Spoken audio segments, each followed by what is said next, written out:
I've been feeling for many, many years to share different parts or aspects of my life because I felt that it would definitely help someone else who may be going through a similar path.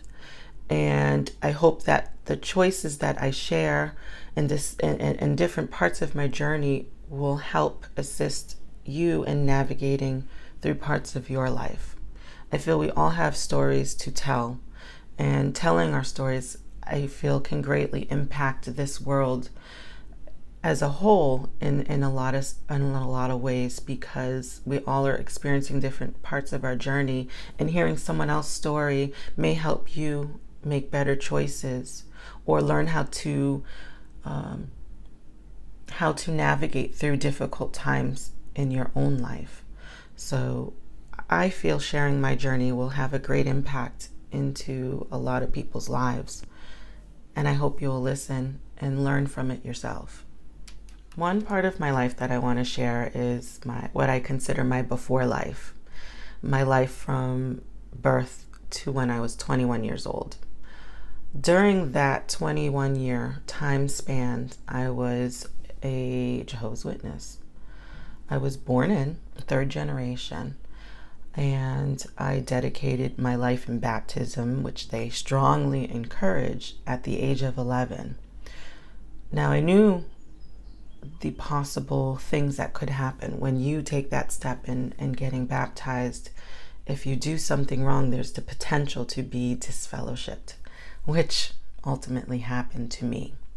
Never thought it would happen, but it ultimately did. And when you do something wrong that leads you to being disfellowshipped, basically your whole social structure, your family, all people that you knew in this organization, because you were supposed to stay within basically the confines of this organization, your association, who you hang out with, everything that you do is basically evolved around these people. So this was my whole social structure, including my family, that ultimately had to cut me off because of their loyalty to this God. There's a lot of parts of my life when I was in that I want to share in different episodes, but I also want to shed light on the shunning aspect. They won't call it shunning. They call it a form of discipline where they have to cut off all contact whatsoever, including text messages. Yes, it goes very down to even text messages. No contact whatsoever. It can be it can mess you up. It can really mess you up psychologically. And it did definitely to me for a long period of time. But there was a time where I decided, no, I'm not going to let this consume me.